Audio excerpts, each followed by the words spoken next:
arrastando o cadáver pelo chão atrás dele. Foi então que os atendentes vieram e, com a ajuda deles, subjugamos e amarramos a pobre criatura. Então Rastabas mandou os atendentes trazerem o corpo do macaco e disse-lhes que permanecessem, pois poderíamos precisar deles.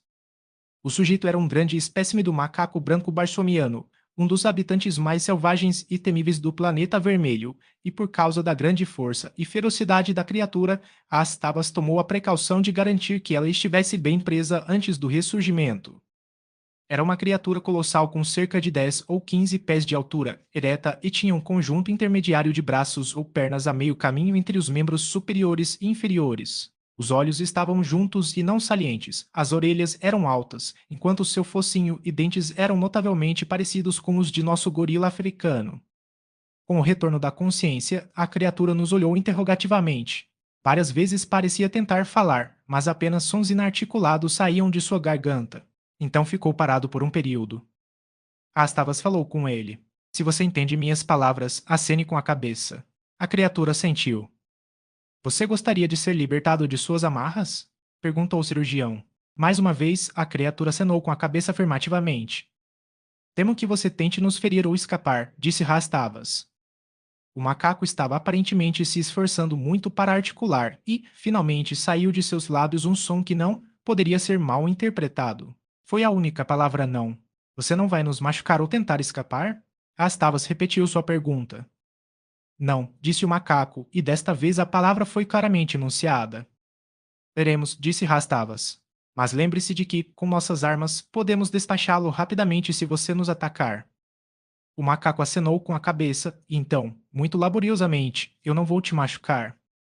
A um sinal de Rastabas, os atendentes removeram os laços e a criatura sentou-se. Ele esticou os membros e deslizou facilmente para o chão, onde ficou ereto sobre 2 pés, o que não era surpreendente, já que o macaco branco anda mais frequentemente sobre 2 pés do que 6, um fato do qual eu não estava ciente na época, mas que Rastabas me explicou mais tarde ao comentar sobre o fato de que o sujeito humano havia ficado de 4, o que, para Rastabas, indicava uma reversão para digitar o cérebro de macaco fracionado transplantado para o crânio humano. Rastabas examinou o assunto por uma extensão considerável e então retomou seu exame do sujeito humano, que continua a evidenciar características mais símias do que humanas, embora falasse mais facilmente do que o macaco, por causa, sem dúvida, de seus órgãos vocais mais perfeitos. Foi apenas exercendo a maior atenção que a dicção do macaco se tornou compreensível. Não há nada de notável sobre esses assuntos, disse Rastabas, depois de dedicar meio-dia a eles. Eles confirmam que eu já havia determinado anos atrás no transplante de cérebros inteiros, que o ato de transplantar estimula o crescimento e a atividade das células cerebrais. Você notará que em cada sujeito as porções transplantadas do cérebro são mais ativas se elas, em uma medida considerável, controlam. É por isso que temos o sujeito humano exibindo características distintamente símias, enquanto o macaco se comporta de maneira mais humana, embora, se uma observação mais longa e mais próxima fosse desejável, você sem dúvida descobriria que cada uma às vezes voltava à sua própria natureza, isto é, o macaco seria mais totalmente um macaco e o humano mais humano, mas não vale a pena o tempo, do qual já dei muito a uma manhã bastante inútil. Vou deixá-lo agora para restaurar os sujeitos à anestesia enquanto eu volto aos laboratórios acima. Os atendentes permanecerão aqui para ajudá-lo se necessário. O macaco, que tinha sido um ouvinte interessado, agora deu um passo à frente. Oh, por favor, peço e, murmurou, não me condene novamente a essas prateleiras horríveis. Lembro-me do dia em que fui trazido para cá amarrado com segurança e, embora não tenha lembrança do que aconteceu desde então, só posso adivinhar pela aparência de minha própria pele e a desses cadáveres empoeirados que fiquei aqui por muito tempo. Peço-lhe que me permita viver e me devolva aos meus companheiros ou me permita servir de alguma forma neste estabelecimento, do qual vi algo entre o momento de minha captura e o dia em que fui levado para este laboratório, amarrado e indefeso, para um de seus resfriados, Lages Deer City. Astavas fez um gesto de impaciência. Bobagem. Ele gritou. Você está melhor aqui, onde pode ser preservado no interesse da ciência. Atenda ao seu pedido, implorei, e eu mesmo assumirei toda a responsabilidade por ele enquanto luto com o estudo que ele me proporcionará. Faça o que for instruído, retrucou Rastavas ao sair da sala. Eu encolhi os ombros.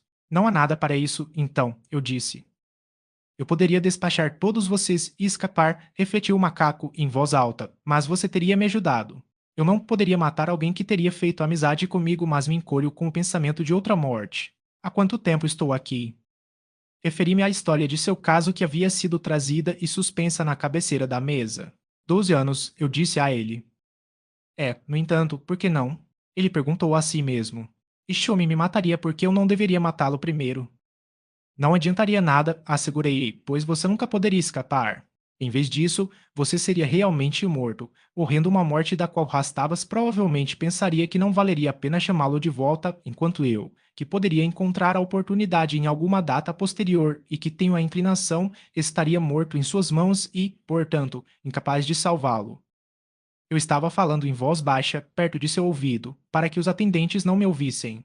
O macaco ouviu atentamente. Você fará o que sugerir? Ele perguntou. Na primeira oportunidade que se apresenta, assegurei. Muito bem, disse ele, vou me submeter, confiando em você. Meia hora depois, os dois sujeitos foram devolvidos às suas prateleiras. Capítulo Ivo Pacto. Quais dias se transformaram em semanas, semanas em meses, enquanto dia a dia eu trabalhava ao lado de Rastabas e cada vez mais o velho cirurgião me confiava, cada vez mais ele me transmitia os segredos de sua habilidade e sua profissão. Gradualmente, ele me permitiu desempenhar funções cada vez mais importantes na prática real de seu vasto laboratório.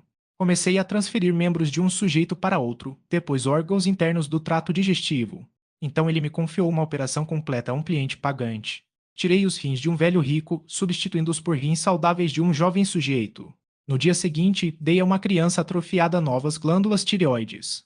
Uma semana depois, transferi 2 corações e então, finalmente, chegou o grande dia para mim sem ajuda, com Rastavas em silêncio ao meu lado. Peguei o cérebro de um velho e o transplantei para dentro do crânio de um jovem. Quando terminei, Rastavas colocou a mão no meu ombro. Eu não poderia ter feito melhor, disse ele. Ele parecia muito exultante e eu não pude deixar de me maravilhar com essa demonstração incomum de emoção de sua parte, ele que tanto se orgulhava de sua falta de emocionalismo.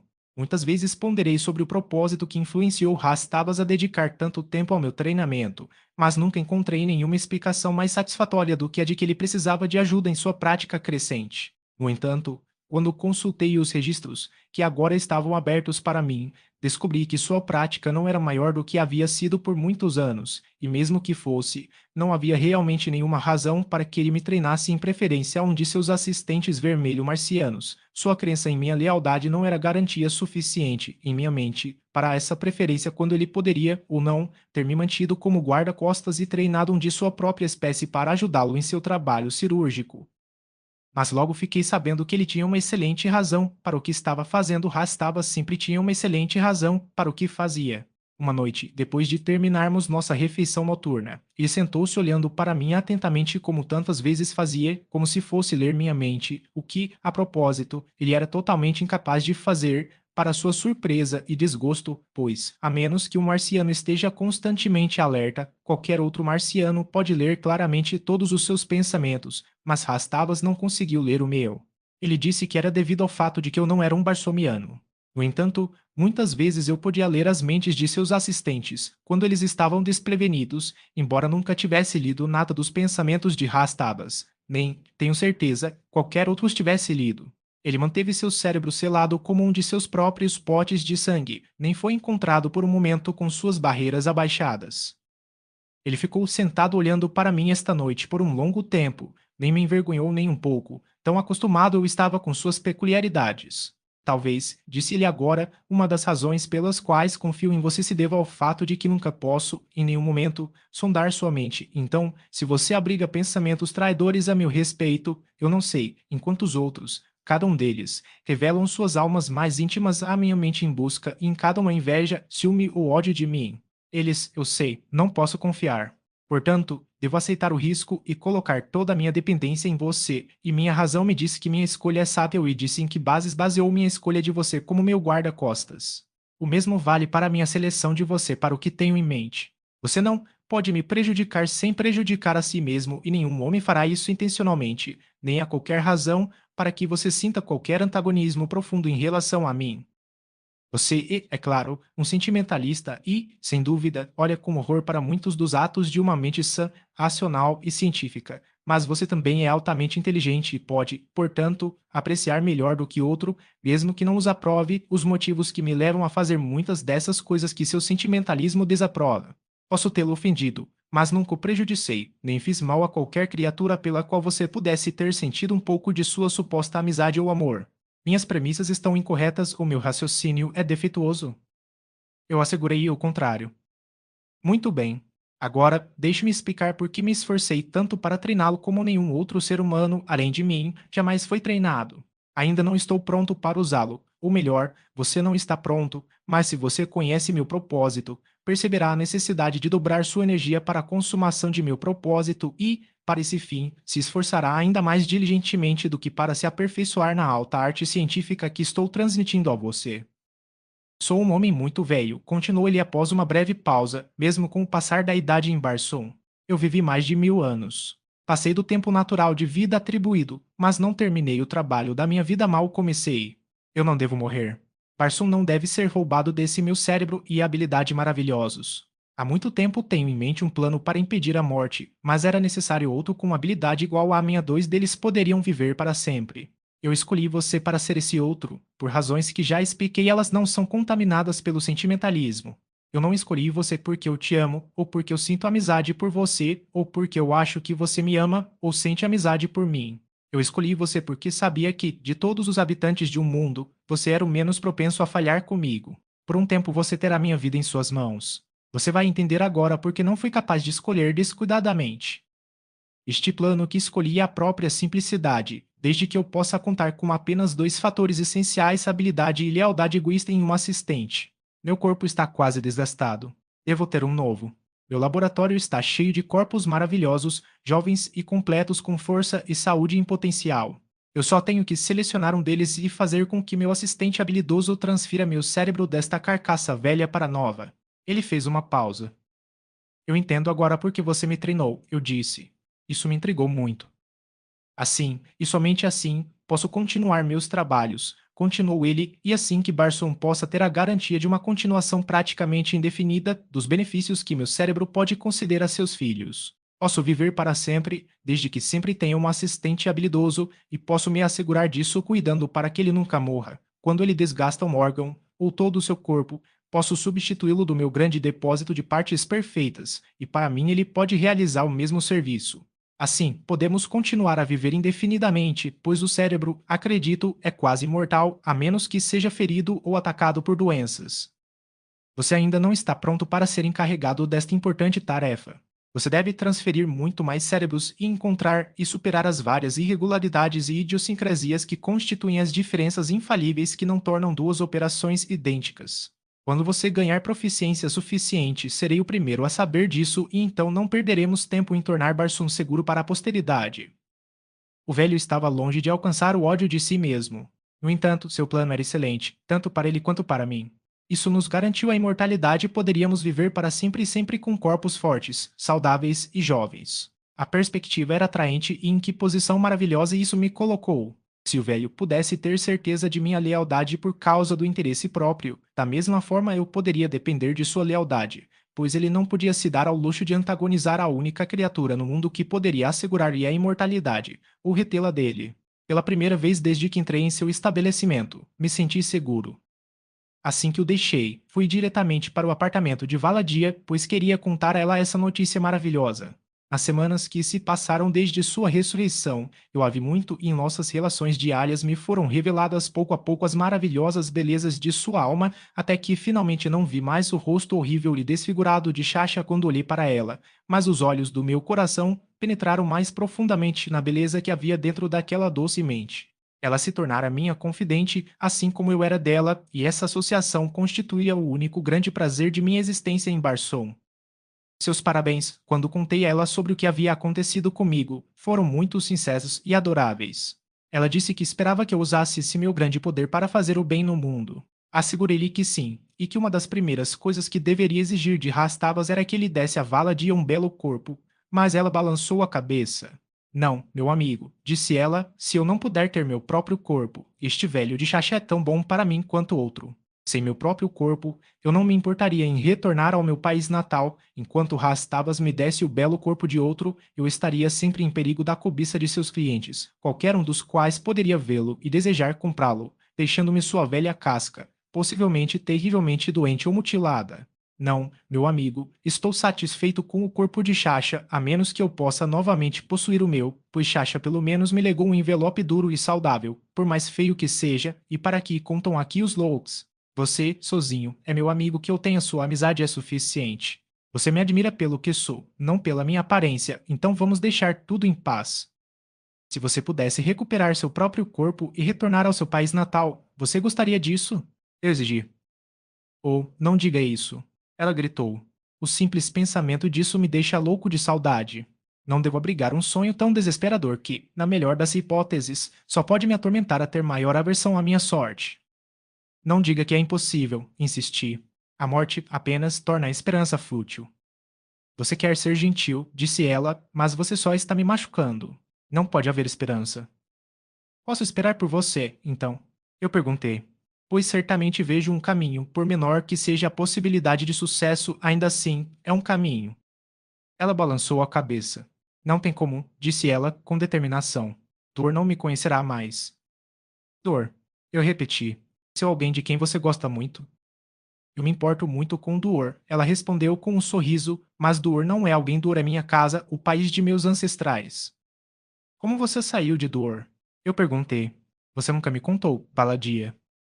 Foi por causa da crueldade de Jawad, príncipe de Amor, respondeu ela. Os inimigos hereditários eram Duor e Amor, mas Jawad veio disfarçado para a cidade de Duor, tendo ouvido, dizem, da grande beleza atribuída à única filha de Kursan, Tidak de Duor, e quando ele a viu, ele decidiu possuí-la.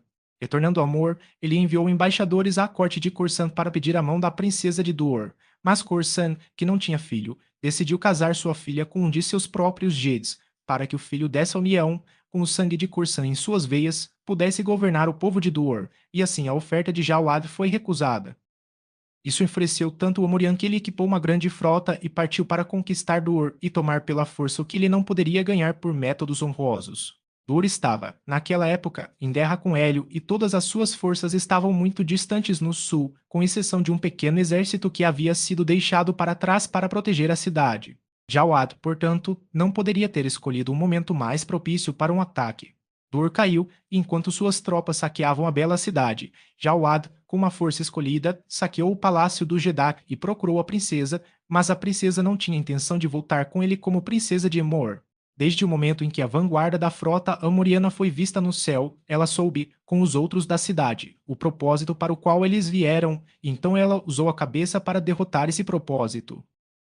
Havia em sua comitiva uma cosmetologista cujo dever era preservar a beleza lustrosa do cabelo e da pele da princesa e prepará-la para audiências públicas, para festas e para as relações diárias da corte. Ele era um mestre em sua arte, ele poderia tornar o feio agradável de se ver, ele poderia tornar o simples adorável e ele poderia tornar o adorável radiante. Ela o chamou rapidamente e ordenou que ele fizesse o radiante feio, e quando ele terminou com ela, ninguém poderia adivinhar que ela era a princesa de Duor. Tão habilmente ele havia trabalhado com seus pigmentos e seus pincéis minúsculos.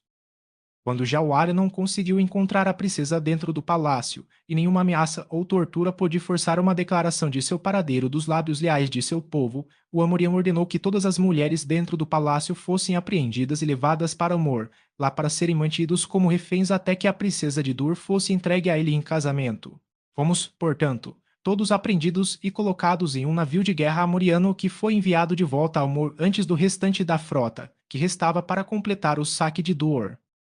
Quando o navio, com seu pequeno comboio, cobriu cerca de 4.000 dos 5.000 ades que separam Dur de Amor, foi avistado por uma frota de Fundalo que imediatamente atacou. Os navios de comboio foram destruídos ou expulsos e o que nos transportava foi capturado. Fomos levados para Fundalo, onde fomos colocados no leilão e eu caí no lance de um dos agentes de Rastabas.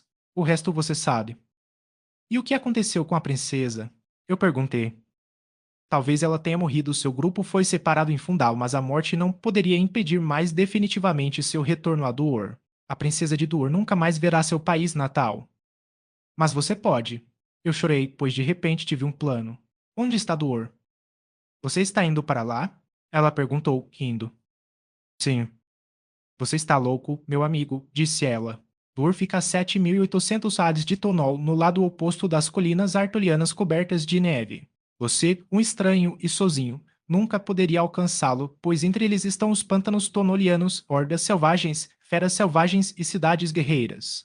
Você morreria inutilmente na primeira dúzia de Hades, mesmo que pudesse escapar da ilha sobre a qual fica o laboratório de Rastabas, e que motiva para levá-lo a um sacrifício tão inútil? Eu não poderia dizer a ela. Eu não podia olhar para aquela figura murcha e para aquele rosto horrível e desfigurado e dizer: é porque eu te amo, Valadia. Mas isso, infelizmente, foi minha única razão. Gradualmente, à medida que eu a conhecia através da lenta revelação da maravilhosa beleza de sua mente e alma, penetrou em meu coração um conhecimento de meu amor. E, no entanto, não posso explicá-lo. Não pude falar as palavras àquela velha e assustadora bruxa. Eu tinha visto o lindo tabernáculo mundano que abrigava o espírito igualmente lindo da verdadeira Valadia que eu podia amar, seu coração, alma e mente eu podia amar, mas eu não podia amar o corpo de Shasha. Eu também estava dilacerado por outras emoções, induzidas por uma grande dúvida Valadia poderia retribuir meu amor.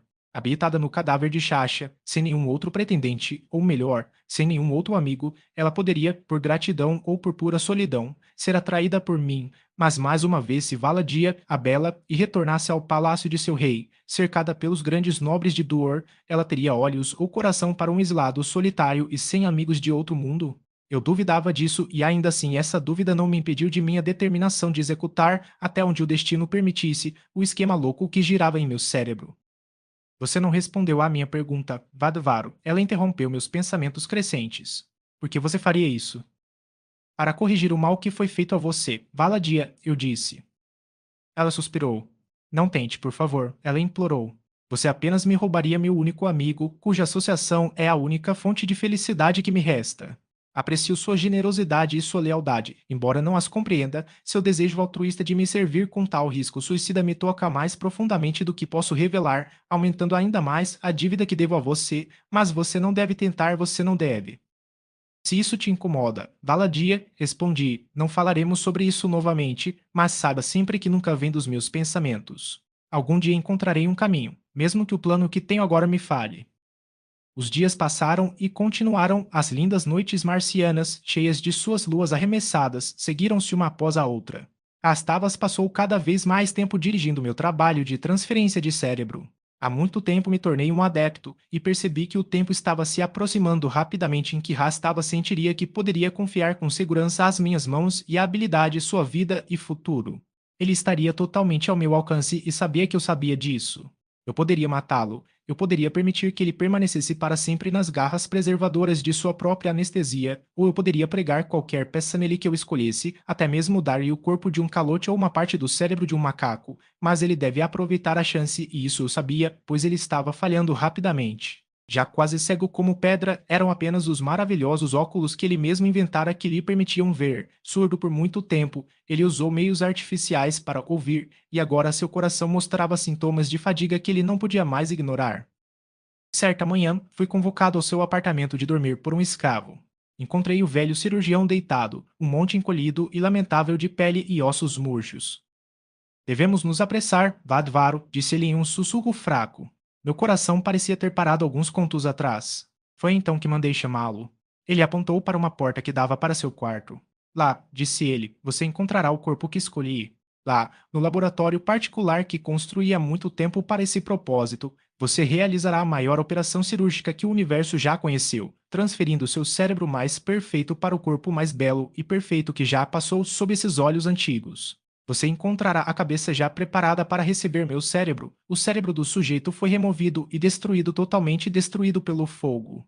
Eu não poderia arriscar a existência de um cérebro desejando e planejando recuperar seu corpo maravilhoso. Não, eu destruí. Chame escravos e faça com que carreguem meu corpo para a laje de Ercite. Isso não será necessário, eu disse a ele, e levantando sua forma encolhida em meus braços como se fosse um bebê terreno, carreguei-o para a sala adjacente, onde encontrei um laboratório perfeitamente iluminado e decorado contendo duas mesas de operação, uma das quais ocupada pelo corpo de um homem vermelho. Sobre a superfície do outro, que estava vazia, coloquei rastabas, então me virei para olhar para o novo envelope que ele havia escolhido. Nunca, acredito, vi uma forma tão perfeita, um rosto tão bonito. Rastavas realmente escolheu bem para si mesmo. Então voltei para o velho cirurgião. Habilmente, como ele me havia ensinado, fiz as 2 incisões e prendi os tubos. Meu dedo descansou sobre o botão que acionaria o motor bombeando seu sangue de suas veias e seu maravilhoso conservante anestésico para elas. Então eu falei: Rastavas, eu disse, você há muito tempo me treina para esse fim. Tenho trabalhado assiduamente para me preparar para que não haja o menor motivo de apreensão quanto ao resultado. Você me ensinou, coincidentemente, que cada ato deve ser motivado apenas pelo interesse próprio. Você está satisfeito, portanto, que eu não estou fazendo isso por você porque eu te amo ou porque eu sinto qualquer amizade por você, mas você acha que me ofereceu o suficiente para colocar diante de mim uma oportunidade semelhante de imortalidade. Independentemente do seu ensino, temo que ainda seja um pouco sentimentalista. Eu anseio pela reparação dos erros. Eu anseio por amizade e amor. O preço que você oferece não é suficiente. Você está disposto a pagar mais para que esta operação seja concluída com sucesso? Ele olhou para mim com firmeza por um longo minuto. O que você quer? Ele perguntou. Eu podia ver que ele estava tremendo de raiva, mas ele não levantou a voz. Você se lembra de 4.296 e 2.631H? Eu perguntei. O sujeito com o corpo de Sasha. Sim, lembro-me do caso. O que é isso? Eu gostaria que o corpo dela voltasse para ela. Esse é o preço que você deve pagar por esta operação. Ele olhou para mim. É impossível. Sasha tem o corpo. Mesmo que eu me importasse em fazê-lo, nunca poderia recuperá-lo. Prossiga com a operação. Quando você me prometeu, insisti. Não posso prometer o impossível, não posso obter Sasha. Pergunte-me outra coisa. Não estou disposto a conceder qualquer pedido razoável. Isso é tudo o que eu desejo, apenas isso, mas não insisto que você obtenha o corpo. Se eu trouxer Sasha aqui, você fará a transferência? Isso significaria uma guerra entre Tonol e Fundal. Ele se irritou. Isso não me interessa, eu disse. Rápido, chegue a uma decisão. Em 5 taus pressionarei este botão. Se você prometer o que eu peço, você será restaurado com um corpo novo e belo. Se você recusar, ficará aqui na aparência da morte para sempre. Eu prometo, disse ele lentamente, que quando você trouxer o corpo de Sasha para mim, transferirei para esse corpo qualquer cérebro que você selecionar entre meus súditos. Bom, eu exclamei e apertei o botão. Capítulo Perigo. R.A.S. Tavas despertou do anestésico uma nova e linda criatura, um jovem de beleza tão maravilhosa que parecia de origem celestial e não mundana, mas naquela bela cabeça estava o cérebro duro, frio e milenar do cirurgião mestre. Quando ele abriu os olhos, ele olhou para mim friamente. Você fez bem, disse ele. O que fiz? Fiz por amizade e talvez por amor, eu disse, para que você possa agradecer ao sentimentalismo que condena pelo sucesso da transferência. Ele não respondeu. E agora, continuei, esperarei que você cumpra a promessa que me fez. Quando você trouxer o corpo de Sasha, transferirei para ele o cérebro de qualquer um dos meus súditos que você escolher, disse ele. Mas se eu fosse você, não arriscaria minha vida em um empreendimento tão impossível, você não pode ter sucesso. Selecione outro corpo há muitos belos, e eu lhe darei o cérebro de 4.296 e 2.631H. Ninguém menos que o corpo agora propriedade do Jidara Sasha cumprirá sua promessa para mim, eu disse. Ele encolheu os ombros e havia um sorriso frio em seus belos lábios. Muito bem, disse ele, traga a Sasha. Quando você começa? Ainda não estou pronto. Eu vou deixar você saber quando eu estiver. Bom, e agora comece, mas espere. Primeiro vá ao escritório e veja quais casos nos aguardam e se houver algum que não exija minha atenção pessoal e eles se enquadram em sua habilidade e conhecimento. Cuide deles você mesmo. Ao deixá-lo, notei um sorriso astuto de satisfação em seus lábios. O que despertou isso? Eu não gostei e, enquanto me afastava, tentei conjurar o que poderia ter passado por aquele cérebro maravilhoso para provocar naquele instante em particular um sorriso tão desagradável. Quando passei pela porta e entrei no corredor além, ouviu convocar seu escravo pessoal e servo do corpo, Yondor, um sujeito enorme cuja lealdade ele manteve através da concessão de presentes luxuosos e incontáveis favores. Tão grande era o poder do sujeito que todos o temiam. Como uma palavra para o mestre dos lábios de Yondor poderia facilmente enviar qualquer um dos numerosos escravos ou atendentes para uma laje de Ircite por toda a eternidade. Corria o boato de que ele era o resultado de um experimento não natural que combinara o cérebro de uma mulher com o corpo de um homem, e havia muito em suas ações e maneirismos para justificar essa crença geral. Seu toque, quando trabalhava com seu mestre, era suave e leve, seus movimentos graciosos, seus modos gentis, mas sua mente era ciumenta, vingativa e implacável. Acredito que ele não gostava de mim, por ciúme da autoridade que eu havia alcançado no estabelecimento de Rastabas, pois não havia como questionar o fato de que eu era um tenente, enquanto ele era apenas um escravo. No entanto, ele sempre me concedeu maior respeito.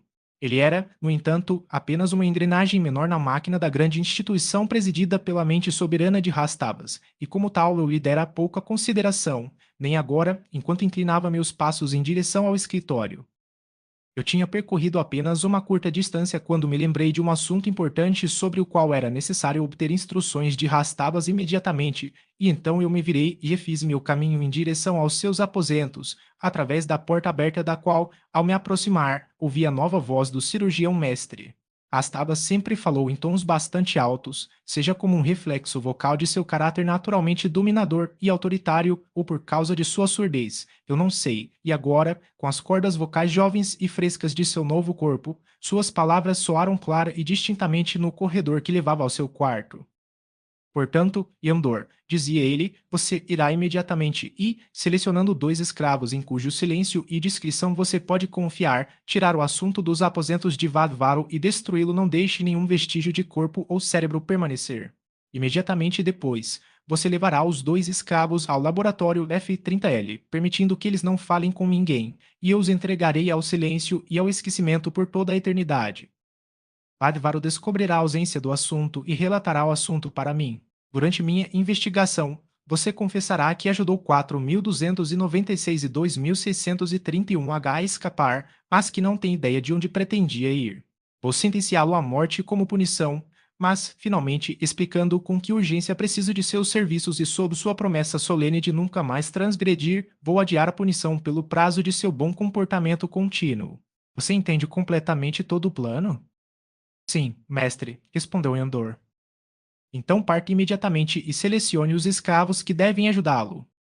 Rápida e silenciosamente, acelerei ao longo do corredor até que o primeiro cruzamento me permitiu ficar fora da vista de qualquer pessoa que viesse do apartamento de Rastavas. Então fui diretamente para a câmara ocupada por Valadia. Estrancando a porta, abri-a e acenei para que ela saísse. Rápido! Valadia! Eu chorei. Não há tempo a perder. Na tentativa de salvá-lo, apenas trouxe destruição sobre você. Primeiro devemos encontrar um esconderijo para você, e isso de uma vez depois podemos planejar o futuro. O lugar que primeiro me ocorreu como proporcionando ocupação adequada foram as abóbadas meio esquecidas nos poços sob os laboratórios, e em direção a elas apressei Valadia. À medida que prosseguimos, narrei tudo o que havia acontecido. Nem ela me repreendeu uma vez, mas, em vez disso, expressou nada além de gratidão pelo que ela teve o prazer de designar como minha amizade altruísta. O fato de ter abortado, ela me assegurou, não era reflexo de mim e ela insistiu que preferia morrer sabendo que possuía um desses amigos do que viver indefinidamente sem amigos. Chegamos finalmente à câmara que eu procurava, o cofre L42X, no prédio 4J21, onde repousavam os corpos do macaco e do homem, cada um dos quais possuía metade do cérebro do outro. Aqui fui forçado a deixar Valadia por um tempo, para que eu pudesse me apressar para o escritório e cumprir os deveres que me foram impostos por Rastavas, para que suas suspeitas não fossem despertadas quando Yandor relatou que havia encontrado seu apartamento vago. Cheguei ao escritório sem que fosse descoberto por ninguém que pudesse relatar o fato a Rastabas de que eu estava há muito tempo vindo de seu apartamento. Para meu alívio, descobri que não havia casos. Sem aparecer com pressa indevida, logo encontrei uma desculpa para partir e imediatamente segui em direção aos meus aposentos, movendo-me de maneira vagarosa e despreocupada e cantarolando como era meu costume, um hábito que irritava muito Rastabas, trechos de alguma música que era popular na época em que deixei a terra. Neste caso, foi o French. Eu estava assim entajado quando encontrei Yandor movendo-se apressadamente ao longo do corredor que levava ao meu apartamento, em companhia de 2 escravos. Cumprimentei-o agradavelmente, como era meu costume, e ele retribuiu minha saudação, mas havia uma expressão de medo e suspeita em seus olhos. Fui imediatamente para meus aposentos, abri a porta que dava para a câmara anteriormente ocupada por Valadia e então corri imediatamente para o apartamento de Rastabas, onde o encontrei conversando com Yandor. Corri aparentemente sem fôlego e simulando grande excitação. Rastabas, exigi, o que você fez com 4.296 e 2.631H? Ela desapareceu, seu apartamento está vazio, e quando me aproximava, encontrei Yandor e 2 outros escravos vindos daquela direção. Virei-me então para Yandor e apontei um dedo acusador para ele. Yandor, eu chorei.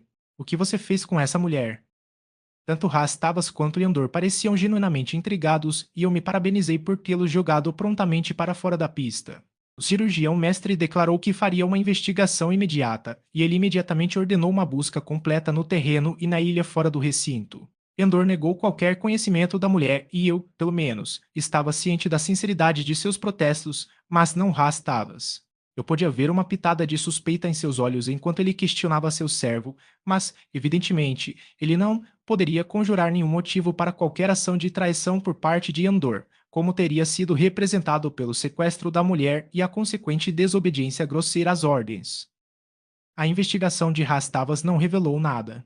Acho que, à medida que avançava, ele se tornava cada vez mais imbuído de uma suspeita crescente de que eu poderia saber mais sobre o desaparecimento de Valadia do que minha atitude indicava, pois logo tomei conhecimento de uma espionagem delicadamente oculta.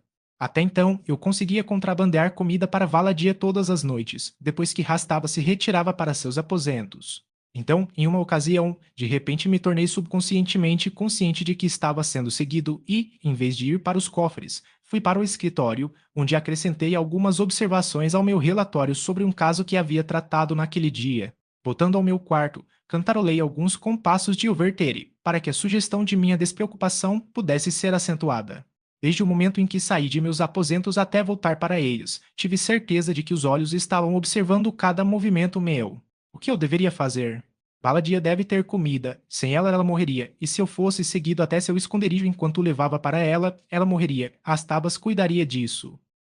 Metade da noite fiquei acordado, quebrando a cabeça em busca de alguma solução para o problema. Parecia haver apenas uma maneira eu deveria eludir os espiões. Se eu pudesse fazer isso apenas uma única vez, eu poderia realizar o equilíbrio de um plano que me ocorrera e que era, pensei, o único viável que poderia eventualmente levar à ressurreição de Valadia em seu próprio corpo. O caminho era longo, os riscos grandes, mas eu era jovem, apaixonado e totalmente imprudente com as consequências no que me dizia respeito. Era apenas a felicidade de Valadia que eu não podia arriscar muito, a não ser sob estresse terrível.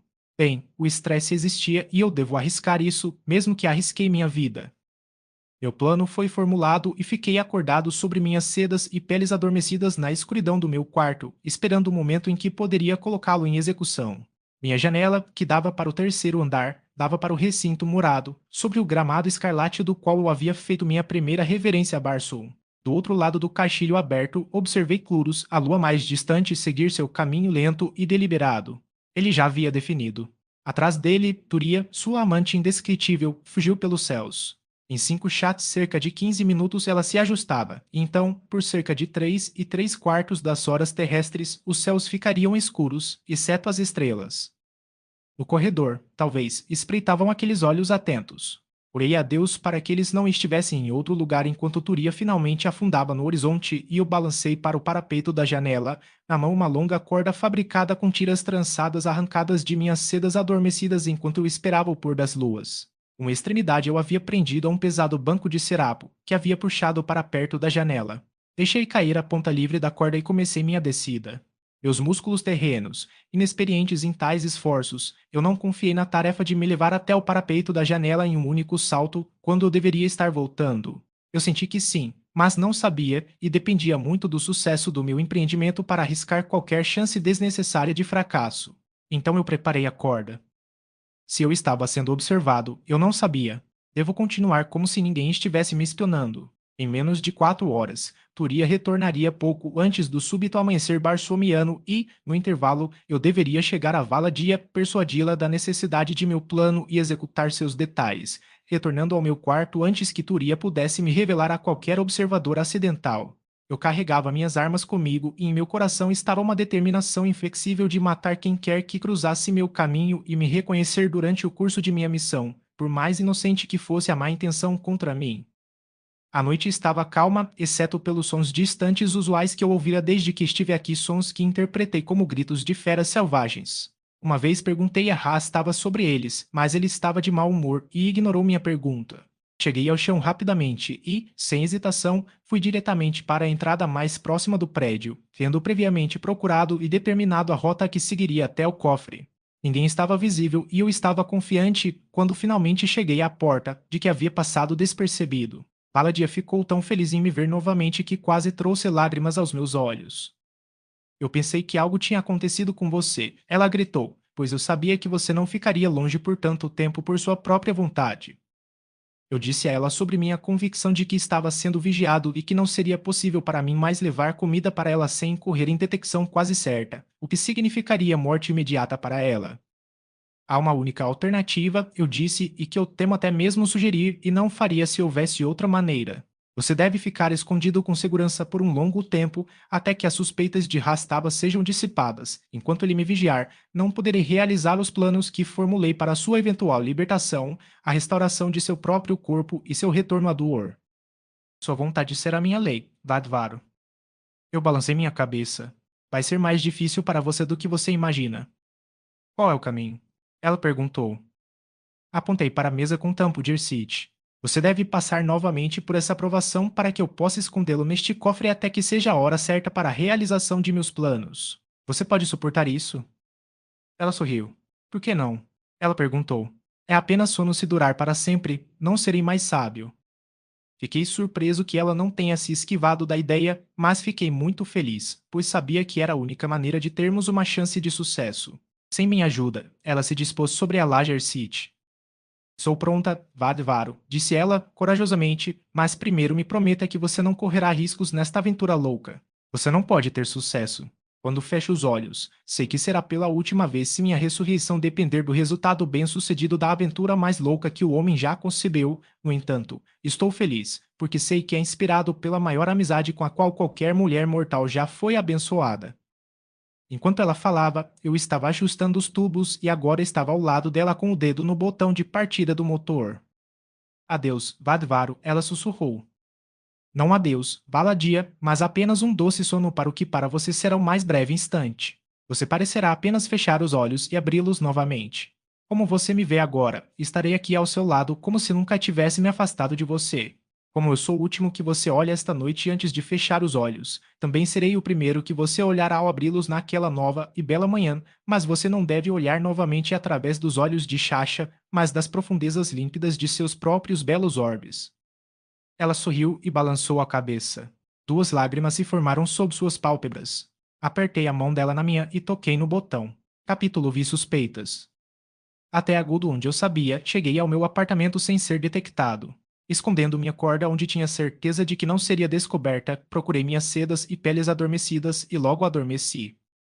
Na manhã seguinte, quando saí de meus aposentos, tive um vislumbre fugaz de uma figura em um corredor próximo e, a partir de então, por um longo tempo, tive mais evidências de que Rastava suspeitava de mim. Fui imediatamente para seus aposentos, como era meu hábito. Ele parecia inquieto, mas não me deu nenhum indício de que tinha alguma garantia de que eu havia sido responsável pelo desaparecimento de Valadia, e acho que ele estava longe de ter certeza disso.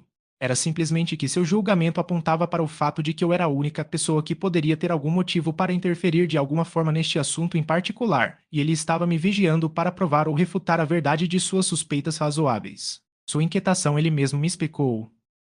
Muitas vezes estudei a reação de outras pessoas que passaram por transferência de cérebro, disse ele, e por isso não estou totalmente surpreso com a minha. Não apenas a energia do meu cérebro foi estimulada, resultando em um aumento da produção de energia nervosa, mas também sinto os efeitos do tecido jovem e do sangue jovem do meu novo corpo. Eles estão afetando minha consciência de uma maneira que meu experimento havia indicado vagamente, mas que agora vejo que deve ser realmente experimentado para ser totalmente compreendido. Meus pensamentos, minhas inclinações, até mesmo minhas ambições foram mudados, ou pelo menos coloridos, pela transferência. Vai levar algum tempo para eu me encontrar. Embora desinteressado, ouvi educadamente até que ele terminasse e então mudei de assunto. Você localizou a mulher desaparecida? Eu perguntei.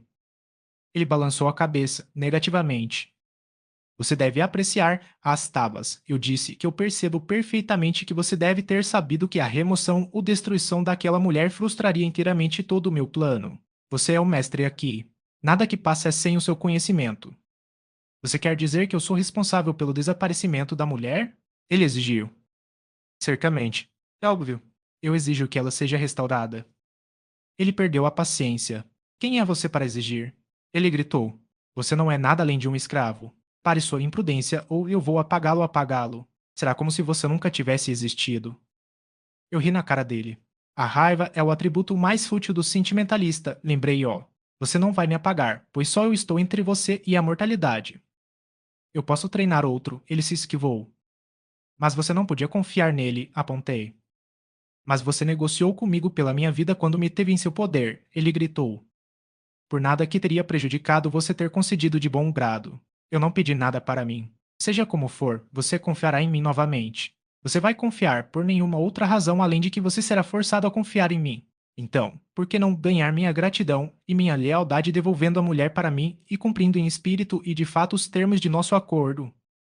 Ele se virou e olhou firmemente para mim. Padvaro, disse ele, dou-lhe a palavra de honra de um nobre barsomiano de que não sei absolutamente nada sobre o paradeiro de 4.296 e 2.631 H. Talvez Endor, sim, eu persisti. Nem Endor. Do meu conhecimento, nenhuma pessoa de alguma forma ligada a mim sabe o que aconteceu com ela. Eu falei a verdade. Bem, a conversa não foi tão inútil quanto poderia parecer, pois eu tinha certeza de que quase convencera Rastabas de que eu era tão ignorante sobre o destino de Valadia quanto ele. E isso não o convenceu totalmente foi evidenciado pelo fato de que a espionagem continuou por muito tempo, fato que me determinou a usar os próprios métodos de Rastabas em minha própria defesa. Eu havia me atribuído vários escravos, estes eu havia conquistado com bondade e compreensão até saber que tinha toda a medida de sua lealdade. Eles não tinham motivos para amar Rastabas e todos os motivos para odiá-lo. Por outro lado, eles não tinham motivos para me odiar, e eu cuidei para que eles tivessem todos os motivos para me amar. O resultado foi que não tive dificuldade em recrutar os serviços de alguns deles para espionar os espiões de Rastabas, com o resultado de que logo fui informado de que minhas suspeitas eram bem fundamentadas. Eu estava sendo constantemente vigiado a cada minuto que estava fora de meus aposentos, mas a espionagem não veio além das paredes externas da minha câmara. Foi por isso que consegui chegar ao cofre da maneira que consegui. Os espiões presumiram que eu deixaria meu quarto apenas por sua saída natural, contentaram-se em guardá-lo e permitir que minhas janelas não fossem vigiadas. Acho que foi cerca de 2 de nossos meses que a espionagem continuou, então meus homens relataram que parecia ter cessado completamente. Todo esse tempo eu estava preocupado com o atraso, pois queria estar preocupado com meus planos, que teriam sido absolutamente impossíveis de realizar se estivesse sendo observado.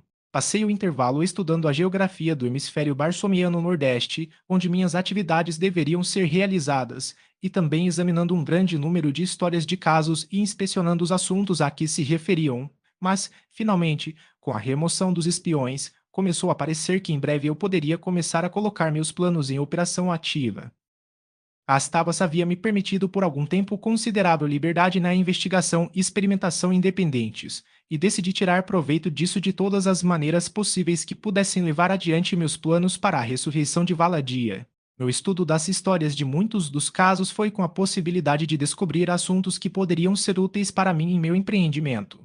Entre aqueles que ocuparam minha atenção cuidadosa estavam, naturalmente, os casos com os quais eu estava mais familiarizado, a saber, 378J 493.811p, o Homem Vermelho de cujo ataque cruel salvei Rastabas no dia de meu advento a Marte, e aquele cujo cérebro havia sido dividido com um macaco.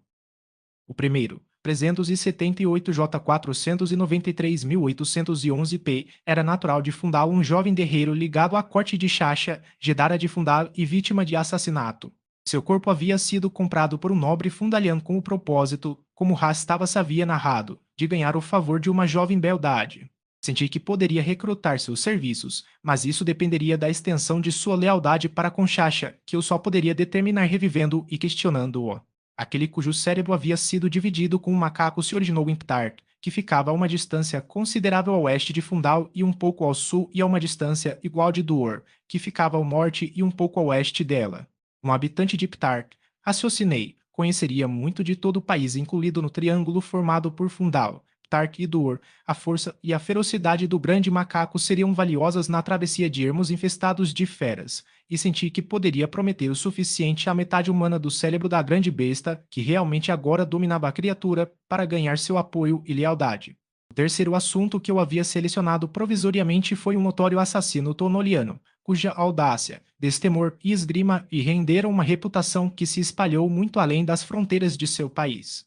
Astabas, ele próprio um tonoliano, me deu algo da história desse homem cuja vocação sombria não é sem honra para Barsum, e que Gorajus elevou ainda mais na estima de seus compatriotas pelo fato de que ele nunca derrubou uma mulher ou um bom homem e que ele nunca atacou por trás. Seus assassinatos eram sempre o resultado de lutas justas nas quais a vítima tinha todas as oportunidades de se defender e matar seu agressor, e ele era famoso por sua lealdade aos amigos. Na verdade, essa mesma lealdade foi um fator que contribuiu para sua queda, o que o levou a uma das lajes Ercite de Rastabas alguns anos depois, pois ele ganhou a inimizade de Vobis Khan, Didak de Tonol, por meio de sua recusa em assassinar um homem que uma vez fez amizade com Gorajus em algum grau, após o que Vobis Khan concebeu a suspeita de que Gorajus o havia marcado para matar. O resultado foi inevitável. Gorajus foi preso e condenado à morte. Imediatamente após a execução da sentença, um agente de Rastabas comprou o corpo. Esses três, então, eu escolhi para serem meus parceiros em minha grande aventura. É verdade que eu não havia discutido o assunto com nenhum deles, mas meu julgamento me garantiu que eu não teria dificuldade em recrutar seus serviços e lealdade em troca de sua ressurreição total. Minha primeira tarefa consistiu em renovar os órgãos de 378J 493.811P e de Gorajus que haviam sido feridos pelos ferimentos que os derrubaram, o primeiro exigindo um novo pulmão e o último um novo coração. Seu carrasco o atravessou com uma espada curta. Hesitei em pedir permissão a Ras-Tabas para fazer experiências com esses assuntos por medo da possibilidade de despertar suas suspeitas, caso em que ele provavelmente os destruiria, e assim fui forçado a realizar meus desígnios por meio de subterfúgios e furtividade. Para esse fim, criei o hábito por semanas de levar meu trabalho regular de laboratório até tarde da noite, muitas vezes exigindo os serviços de vários assistentes para que todos pudessem se acostumar a me ver no trabalho em horários incomuns. Na minha seleção desses assistentes, fiz questão de escolher dois dos espiões que Rastavas havia colocado para me observar. Embora fosse verdade que eles não estavam mais empregados neste serviço em particular, eu tinha esperanças de que eles levassem a notícia de minhas atividades ao seu mestre, e tive o cuidado de ver que eles receberam de mim as sugestões adequadas que moldariam seu relatório em uma linguagem longe de ser prejudicial para mim. Com a mais simples sugestão, eis a ideia de que trabalhei tão tarde puramente por amor ao trabalho em si e pelo tremendo interesse por ele que Rastavas havia despertado em minha mente. Algumas noites trabalhei com assistentes e, como muitas vezes, não, mas sempre tive o cuidado de me certificar de que, na manhã seguinte, os que estavam no escritório foram informados de que eu havia trabalhado até a noite anterior. Com essa base cuidadosamente preparada, eu tinha comparativamente pouco medo dos resultados da descoberta real quando comecei a trabalhar no Guerreiro de Fundal e no Assassino de Tonol. Eu escolhi o primeiro. Seu pulmão estava gravemente ferido onde minha lâmina havia passado por ele, mas do laboratório onde eram mantidos corpos fracionários eu trouxe um pulmão perfeito, com o qual substituí o que eu havia arruinado. O trabalho ocupou apenas metade da noite. Eu estava tão ansioso para completar minha tarefa que imediatamente abri o peito de Gorajus, para quem havia escolhido um coração extraordinariamente forte e poderoso, e trabalhando rapidamente consegui completar a transferência antes do amanhecer. Tendo conhecido a natureza dos ferimentos que haviam despachado esses dois homens, passei semanas realizando operações semelhantes para que pudesse me aperfeiçoar especialmente neste trabalho, e não tendo encontrado condições patológicas incomuns em nenhum dos assuntos, o trabalho progrediu suavemente e com grande rapidez. Eu havia completado o que temia ser a parte mais difícil da minha tarefa e agora, tendo removido tanto quanto possível todos os sinais da operação, exceto a fita terapêutica que fechava as incisões, voltei aos meus aposentos para alguns minutos de descanso muito necessário, rezando para que Rastabas não examinasse por acaso nenhum dos assuntos sobre os quais eu estava trabalhando, embora eu tivesse me fortalecido contra tal contingência, inserindo todos os detalhes da operação no cartão de história de cada súdito para que, em caso de descoberta, qualquer suspeita de segundas intenções de minha parte pudesse ser dissipada por meu jogo de franqueza aberta. Levantei-me no horário habitual e fui imediatamente para o apartamento de Rastabas, onde me deparei com uma bomba que quase destruiu minha compostura. Ele me olhou atentamente por um longo minuto antes de falar. Você trabalhou até tarde ontem à noite, Vadvaro, disse ele. Costumo fazer, respondi, levemente, mas meu coração estava pesado como uma pedra. E o que pode ter ocupado tanto seu interesse? Ele perguntou. Eu me senti como um rato com o qual o gato está brincando. Tenho feito um pouco de transferência de pulmão e coração ultimamente, respondi, e fiquei tão absorto com meu trabalho que não notei a passagem do tempo. Eu sei que você trabalhou até tarde da noite. Você acha que é sábio? Naquele momento, senti que tinha sido muito imprudente, mas assegurei o contrário. Eu estava inquieto, disse ele. Eu não conseguia dormir e então fui para seus aposentos depois da meia-noite, mas você não estava lá. Eu queria alguém com quem conversar, mas seus escravos sabiam apenas que você não estava lá onde você estava. Eles não sabiam, então eu comecei a procurá-lo. Meu coração entrou em minhas sandálias. Imaginei que você estivesse em um dos laboratórios, mas embora tenha visitado vários, não o encontrei. Meu coração se ergueu com a leveza de uma pena. Desde minha própria transferência, tenho sido amaldiçoado com inquietação e insônia, de modo que quase poderia desejar o retorno de meu velho cadáver. A juventude de meu corpo não se harmoniza com a antiguidade de meu cérebro. Está cheio de impulsos e desejos latentes que se comportam ele com o assunto sério da minha mente.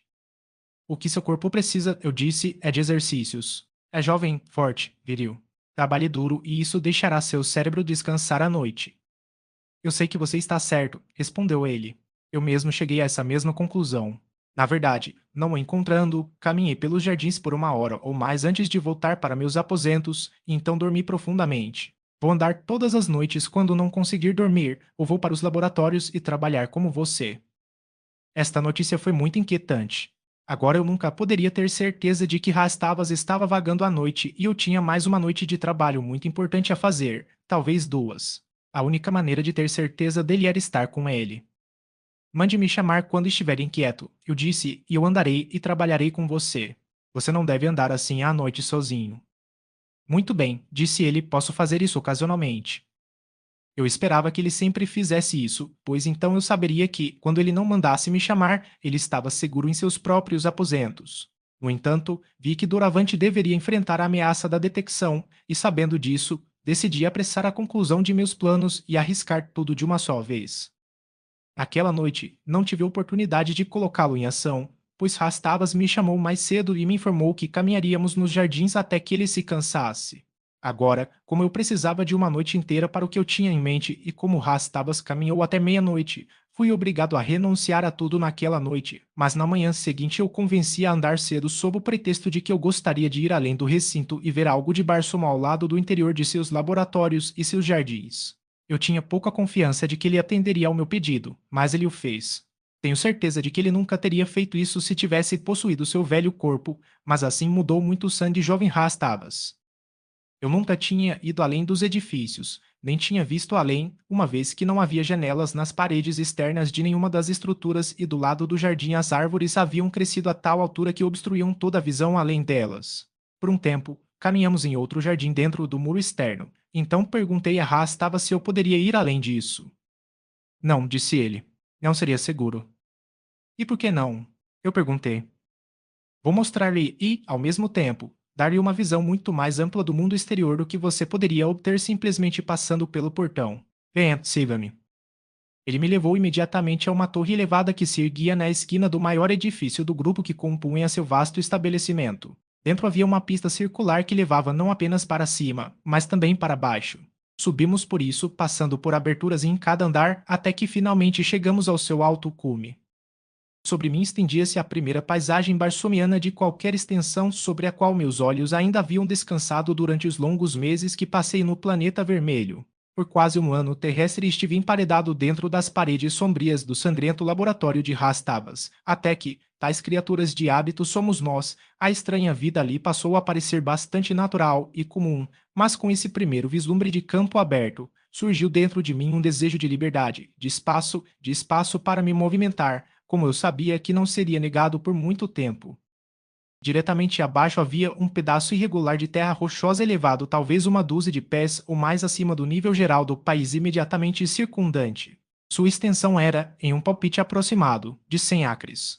Sobre isso ficavam os edifícios e terrenos que estavam fechados em um muro alto. A torre sobre a qual estávamos estava situada mais ou menos no centro da área total fechada. Além da parede externa havia uma faixa de solo rochoso na qual crescia uma floresta esparsa de árvores de tamanho razoável intercaladas com manchas de uma selva e, além de tudo, o que parecia ser um pântano úmido através do qual havia estreitos cursos de água conectando águas abertas ocasionais pequenos lagos, o maior dos quais poderia ter compreendido apenas 2 acres.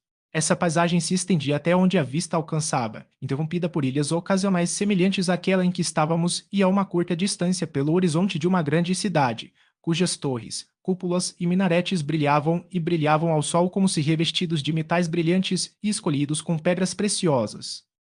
Isso, eu sabia. Deve ser Tonol e tudo ao nosso redor os grandes pântanos Tonolian que se estendem por quase 1.800 milhas terrestres a leste e oeste e em alguns lugares têm uma largura de 300 milhas. Pouco se sabe sobre eles em outras partes de Barsum, pois são frequentados por feras ferozes, não oferecem locais de desembarque para aviadores e são comandados por Fundala em sua extremidade oeste e Tonol no leste, reinos inóspitos que não convidam a nenhuma relação com o mundo exterior e mantêm sua independência apenas por sua inacessibilidade e indiferença selvagem. Quando meus olhos voltaram para a ilha a nossos pés, vi uma forma enorme emergir de um dos trechos próximos da selva, a uma curta distância